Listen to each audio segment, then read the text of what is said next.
The Republic of Zimbabwe is a landlocked country located in southern Africa, bordered by South Africa, Botswana, Zambia, and Mozambique. The capital and largest city is Harare.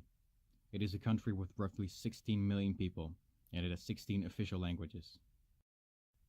Victoria Falls is a waterfall in southern Africa, on the Zambezi River at the border between Zambia and Zimbabwe. David Livingstone, the Scottish missionary and explorer, is believed to have been the first European to view Victoria Falls, and named its discovery in honor of Queen Victoria of Britain.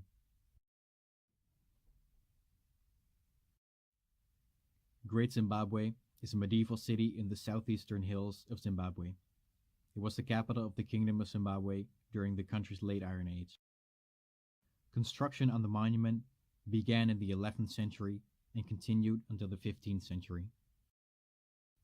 Robert Mugabe became Prime Minister of Zimbabwe in 1980, when his ZANU-PF party won the elections following the end of white minority rule. He was the President of Zimbabwe until his resignation in 2017.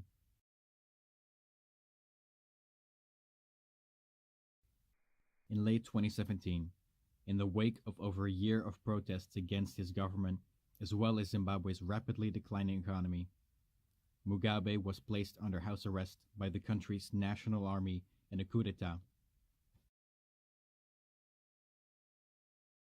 Protecting our revolution, the military will not hesitate to step in.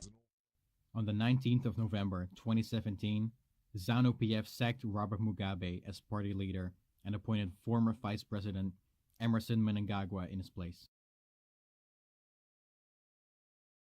For 6 weeks, we traveled through Zimbabwe, learning a lot about the healthcare system and the life of medical students in Zimbabwe. We learned about their study, social life, future, and what drives their passion. The study of medicine is regarded as one of the hardest studies to get admitted to. Although some students describe it as doable, it requires the highest grades. These grades are obtained by taking certain subjects and finishing them on the highest level. After obtaining enough points, students can apply for medical school without further tests. We asked a couple students how they experienced this journey. Nelson Shdiwa, 24 years old, doing medicine, now back. Can you explain how you got into medical school? So I had good grades at A-level, high school. Pressure from my parents. Pressure from your parents, alright. And yeah, I also liked it. I also wanted to do that. I'm Cherit Kativu. I am 23 years old and I'm doing science. Initially I wanted to do medicine. Right. But then after finishing A-level, my results were not that good. So I didn't know what else to do. But then my uncle told me that nursing is close to medicine. You can pick up from there. Maybe if you want to do medicine later on. I got into medical school. I got 15 points at A-level. Yeah. And I did maths, physics, and chemistry. And I was very good at physics. And actually, I wanted to do engineering. But why didn't you? So what happened is I applied to university in Bulawayo. Then I got chemical engineering. I applied to use it. So I had to choose between the two. So I ended up choosing medicine, because of family issues and also because of job security issues. Because engineers don't have job security. Exactly. So I ended up choosing medicine. Right. But do you like it when you're doing it? Yes. I ended up liking it. First year, second year, it was a challenge. Around the age of 18, the students start with their first year of medicine. This study is only available at 3 different institutions in Zimbabwe. The study takes 5 years, as well as a 1-year attachment in rural areas, where you experience every aspect of healthcare. The graduates can specialize, but before applying for a specific specialization, the graduates have to work in the public sector for at least 3 years. We asked a couple students what they are planning on doing after graduating medical school. I'm Tepiwach from 23 and I'm in 4th year medical student. I want to specialize after we finish my undergrad, do my internship, and after the internship, that's when I can specialize. I haven't really decided what specialty. Okay. But what looks interesting right now? Yeah, it's gotta be unique. I still wait Yes, to yes. see what's there, what's on the table by the time I Okay, get okay. there. Alright. After I see everything. Okay, my name is Elizabeth Mpakanya. I'm 21 and I'm in third year. And the future, I want to be a medical doctor, obviously, and I want to specialize in cardiology. Cardiology. Why cardiology? Well, I just want to study the heart. It's pretty interesting. Most people think neuro is interesting and all it's easier, mostly numbers and stuff, but I prefer the heart. Okay. And here in Zimbabwe, I had a few cardiologists, so I want to be part of it. I think I'll come there for specialization, and I think I'm a bit inclined for pediatry. Pediatric. What interests you most about pediatrics? Basically, I think I fond of babies. Just baby. Okay. The final year is different than other years. It also includes an overall clinical performance during ward rounds and a final exam. Passing tests requires only 50% correct, but grading includes a negative grading system, which means that incorrect will actually subtract from the grade. It is quite a harsh system. We asked how these students prepare for their tests. For a test. Yeah. What do you do? Let's say, our tests are mostly topical. So for a certain topic, I study that topic more than 7 times. More than 7 times. Yes. Okay. I study for more than 7 times, writing notes, and then afterwards we do some group discussions and revise some past exam questions. When I'm preparing for my exams, I have to make sure that I do group discussions, I read. So usually after a discussion, that's when I will have to rate myself. I will know my strengths, I know my weaknesses, comparing myself to others. Then I'll go read, I'll do questions, past exam questions. Yeah, also do videos on YouTube. Okay. And my notes. Failing an exam requires the student to repeat the test.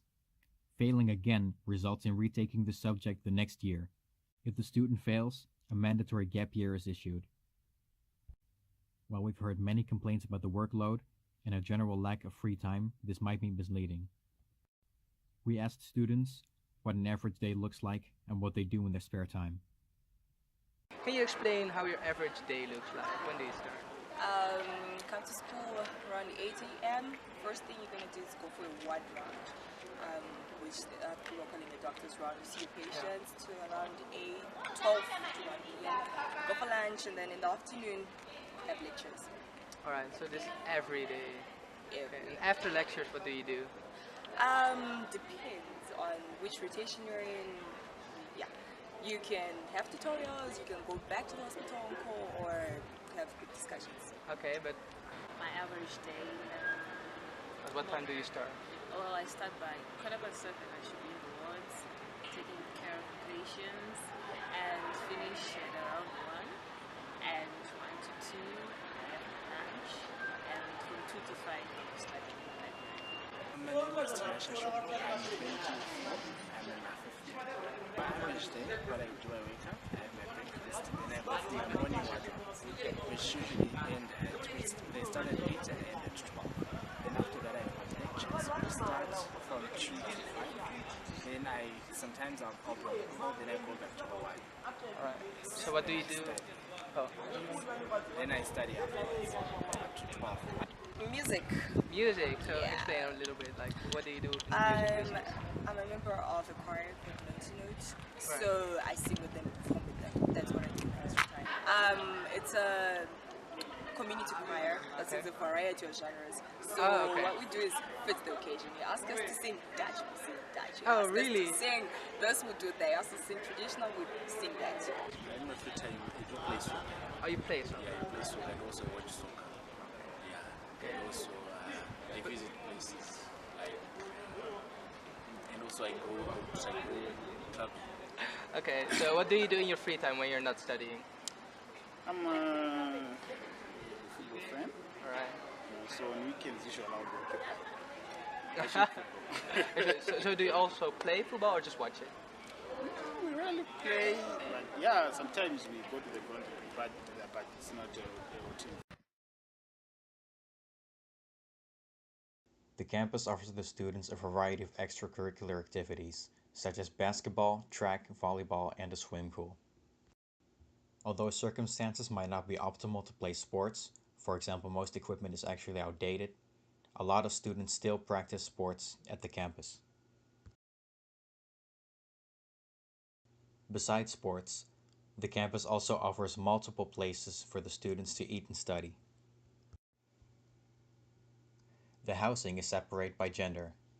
The blocks consist of multiple levels and contain only bedrooms and bathrooms. Every room was occupied by 2 students. The rooms are around 6 square meters and contain a small bed as well as a desk for each student. Beside these regular blocks, there is another one, just for international students. The rooms are of similar size, but the occupants don't have to share their rooms with a companion. While there are a lot of similarities to be found between our student lives and theirs, the differences shouldn't be overlooked. The amount of freedom and opportunities in our country are almost limitless, while the welfare issues in Zimbabwe seem to restrict the students' personal growth. Regardless of these issues, studying in Zimbabwe is still considered to be a privilege. Thus, the students spend most of their time studying. When looking at the study, everything seems fine. The curriculum might be outdated, but the content seems up to standard. In conclusion, the medical student life of a Zimbabwean is an interesting one, with many students appearing happy despite the political instability and the low GDP of their country.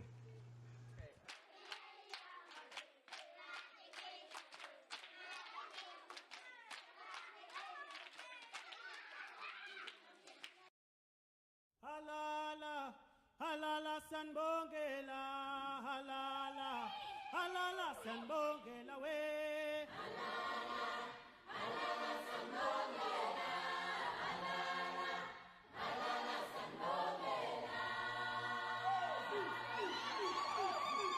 Halala, halala sanbongela, halala, halala sanbongela. Halala, halala sanbongela, halala, halala sanbongela